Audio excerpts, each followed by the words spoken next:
Hey guys, Ron here, and here comes a motorcycle. Oh, not that loud, that's good. Thanks for joining me tonight on our little soiree here. Tonight I'm going to talk about the Altamont free concert, first week of December 1969.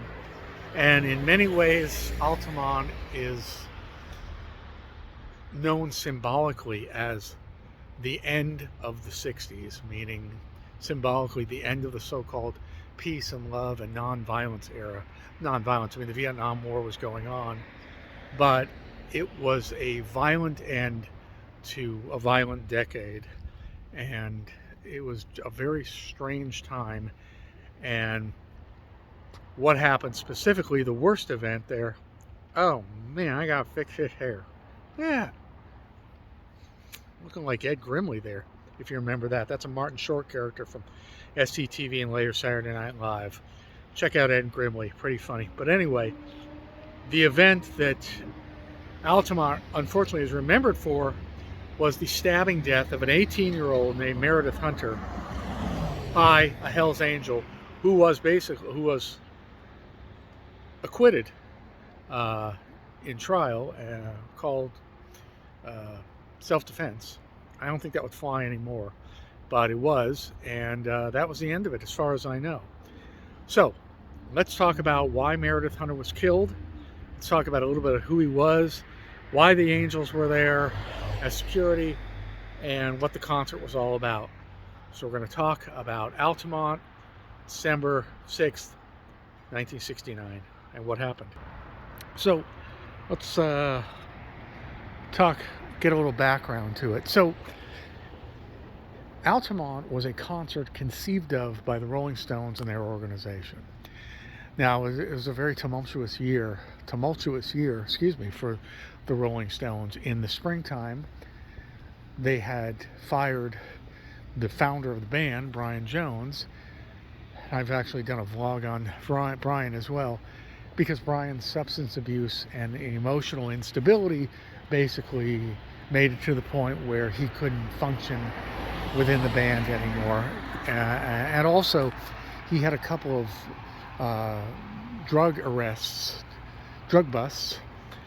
that looked like it would prevent him, those convictions would prevent him from getting a visa to travel outside of England, certainly to the United States. And the Rolling Stones were really keen on coming to the United States and doing a tour. I don't believe they had been to the United States since 1966, and it was now so 3 years, and they really wanted to promote their new album and get on tour and come to the United States, which obviously they did, but they felt they couldn't with Brian because of his legal troubles getting a visa. That was kind of the last call, and also, like I said, his inability to really perform with the band anymore. And by the way, if you're interested in that, it's a fascinating story, as well as Brian Jones' very mysterious death in July of only a few months, before Woodstock, and before Woodstock, several months before Altamont, and just a few months after he was sacked from the Rolling Stones. So Brian's mysterious death, Brian Jones, I have a vlog on that here on the channel as well. So the Rolling Stones, like I said, very tumultuous year, starting with the firing of Brian Jones, and then they hold a free concert at Hyde Park, and they have hired their new guitarist, Mick Taylor, and Mick was with them, as we know, till 1973. So they did go on the Stones did go on the planned U.S. tour, and in August of 1969 was the world famous forever Woodstock concert. Woodstock supergroups came. It was only the second public appearance by Crosby, Stills, Nash and Young. All the big bands were there, Janis and Jimi Hendrix, and Big Brother Big Brother. I think it was Janis with Big Brother. Anyway, all the biggest bands were there, and over 500,000 kids went to Woodstock. Obviously, they made a record and a film, and a huge cultural event. It really symbolized the 60s in a lot of ways. Well, now, and the Rolling Stones were not at Woodstock, by the way. nor were the Beatles, but the Beatles were essentially broken up, or about to be broken up by then, and weren't touring anymore, because George and John refused to tour anymore. So the Stones had an idea to cap off their U.S. tour by giving a free concert at Altamont. Altamont Motor Speedway was eventually chosen as the venue up in the San Francisco Bay Area, and the Bay Area bands were mostly the ones who were there. The Grateful Dead, or supposed to be there anyway, Grateful Dead, Jefferson Airplane,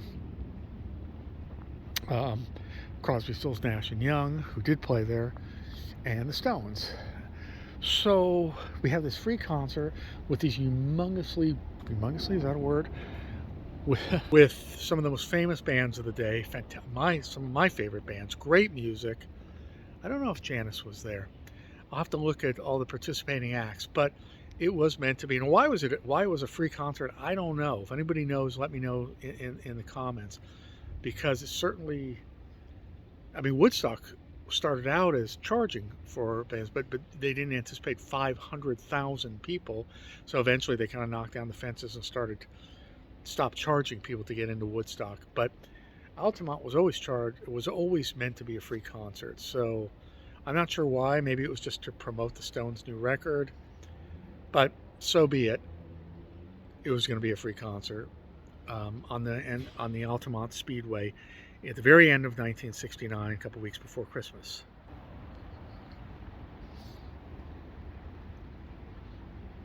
Also, the Manson family had just recently been arrested for the Tate LaBianca murders. The Vietnam War was raging, so it was a really tumultuous time in the United States. So the Altamont concert is going to happen. They also hired a film crew, the Mayall brothers. I mispronounced their names, but a documentary was shot called "Gimme Shelter," and which is probably the name of the Stones song, probably my favorite Stones song. And that's what they were going to do. They showed. So the reason I mention it is because the footage we have of the Altamont concert is an amazing historical document, because it captures exactly what happened there. So now let me tell you, so we've set the stage, literally. And at Altamont, it was a very unusually, the whole thing was, the logistics of it were pretty screwed up, if you ask me. The stage was very low, and you could get very close. If you were in the front row of the stage, you were literally 20 feet from a low stage in front of the band. I mean, people were literally 20 feet from Mick Jagger. And the barriers to him were not that great, so constructed that way. So the Stones made probably the single worst blunder they ever did, and it probably changed their way of thinking forever. They hired as security the Hells Angels motorcycle gang, probably several dozen of them. I don't know how many chapters of the Angels were involved. I assume they're all local East San Francisco Bay chapters, but I don't know for sure. I just know they were hired to act as security, and what they wanted as payment was beer. They were paid in $500 worth of beer, I kid you not. That's the equivalent of about $4,000 worth of beer today, so a lot of beer. And that was their payment. So the Hells Angels were to ring the stage and provide a physical barrier so that no one could get close to the acts and on stage, and they were acting as security because you had obviously a lot of chemically impaired people in the audience, drunk people in the audience, and the problem was that the Hells Angels were a million times worse than the audience. So typically what happens? What happened was that the Hells Angels, obviously, no one would have seen this coming, right? The Hells Angels start to get more and more intoxicated, more and more drunk, more and more impaired. As they're getting more and more intoxicated, they become more and more belligerent. So the Angels, the Hells Angels, are starting fights. And remember, this is all captured on film. The cameramen are shooting what's going on stage, and they're shooting what's going on mainly in that first couple of rows in front of the stage, like I said, 20 feet from the stage. So they got a good wide angle and close-ups on everything that's going on. So as the day turns to night, when the Stones come on, it's nighttime. It's dark already. It's getting dark early because it's winter. It's early December. So the Hells Angels are getting more and more belligerent. And you, so again, I urge you guys here on YouTube to watch it, or where you can find clips from Gimme Shelter or Gimme Shelter, the whole film itself. But watch, you'll see the Hells Angels start to throw beer cans with beer in them at people. In fact, they fractured a young lady's skull, and I believe she was pregnant at the time. They were throwing, they had, you know, tire irons, and with their motorcycles, equipment like that, chains, beer. They were throwing them out into the audience. They were starting fights in the audience. You could see them punching people in the audience, and it got really bad. And the climax was when the Stones came on stage.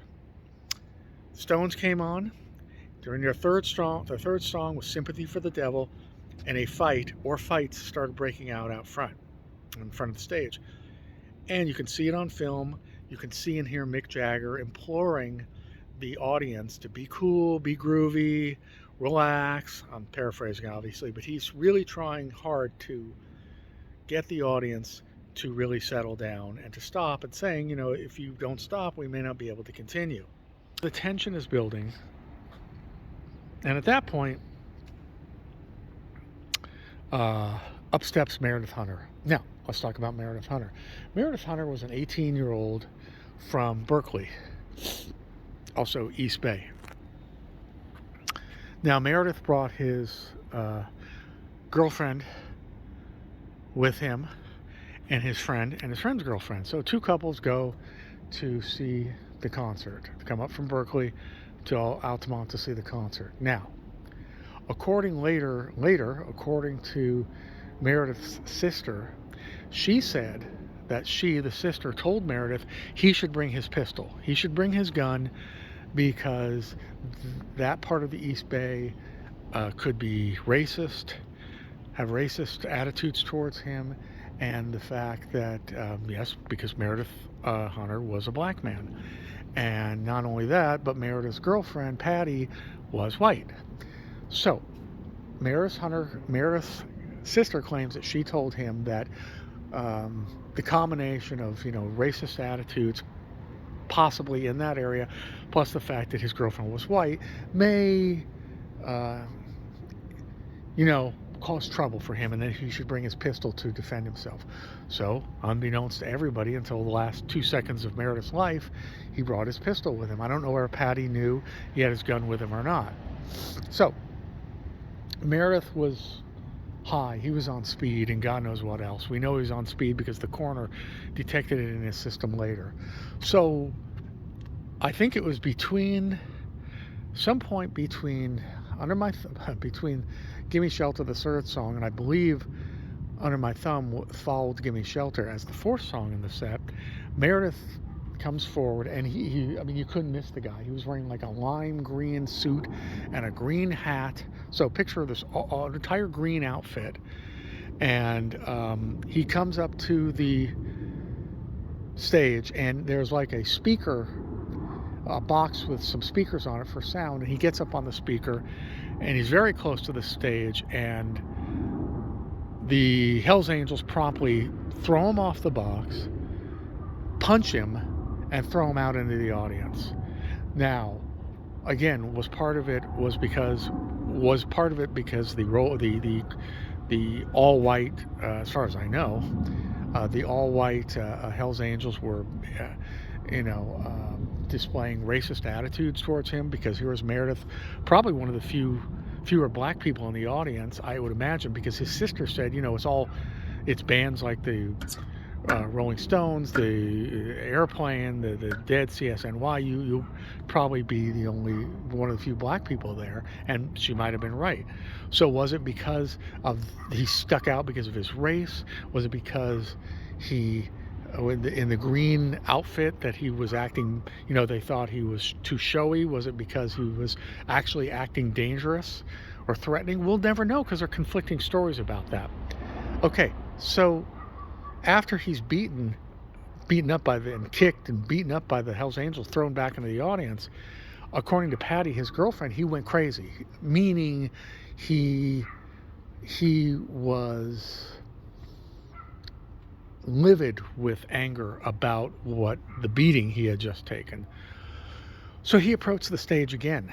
Now, there are conflicting views. One witness, of all people, was Mr. Groovy himself, Rock Scully, who was the tour manager and associated very closely with the Grateful Dead. Well, Rock Scully said that he perceived Meredith Hunter at that time, that second time Meredith approached the stage,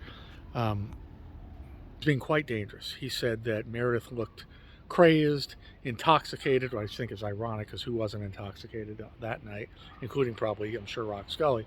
Crazed, intoxicated, and he said that Rock Scully said that he thought it was very possible that this fella could have injured or perhaps killed Mick Jagger, and looked like, in his opinion, he was going to kill Mick Jagger or go after Mick Jagger. They didn't know about the gun yet.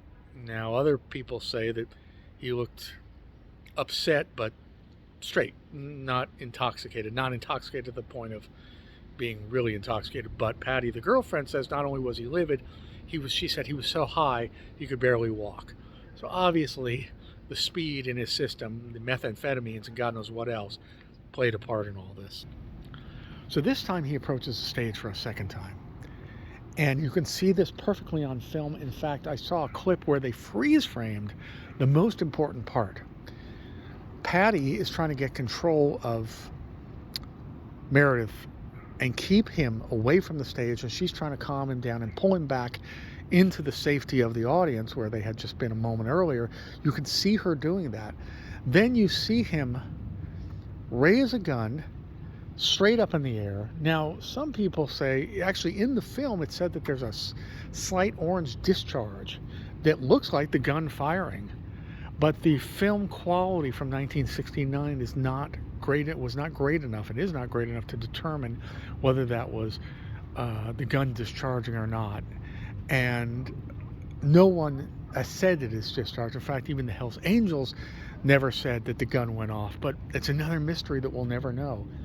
And then the freakiest part for me was, and I implore you to look at this too, you can actually see Patty is holding on to him, trying to calm him down, and she's wearing something very distinctive. It's like a macrame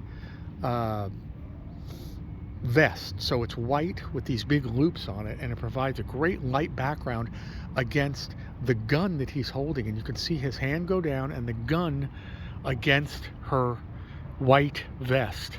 Plain as day, there's the gun. Well, what follows that, and again, you can see this all on film, was a Hells Angel, Alan Passaro, jumps him. You can see Alan Passaro holding a knife way over his head, about to stab Meredith Hunter, which is exactly what he does. He goes after him. You could see the knife, you could see the gun, and you could see Passaro starts jabbing at him. And at that point, then Meredith's thrown into the audience. And what happens is he's stabbed 5 times and then beaten on the ground. Now, at this point, it's fascinating because as it's happening, or perhaps just after it happened, you can see the camera pans back, or at least one of the cameramen pans back to Mick Jagger, who stops singing, and Mick is just looking intently at the audience. He could tell something really bad has just gone down.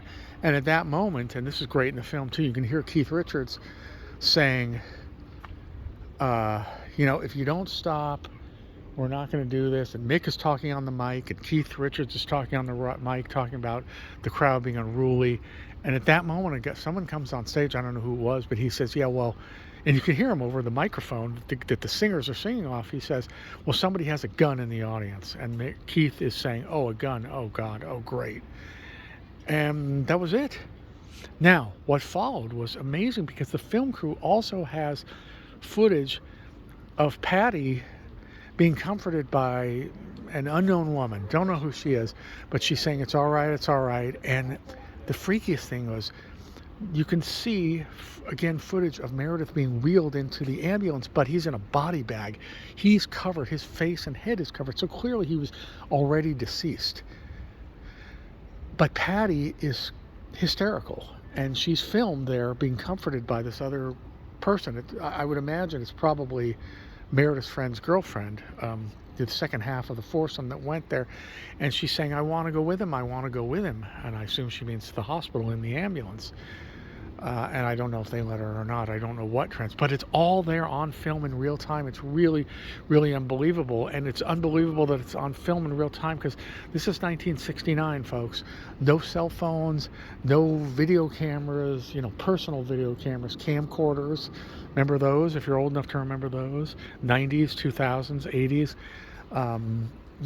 This was a professional film crew who just happened to be there and happened to get this with mics and camera, and it was all real.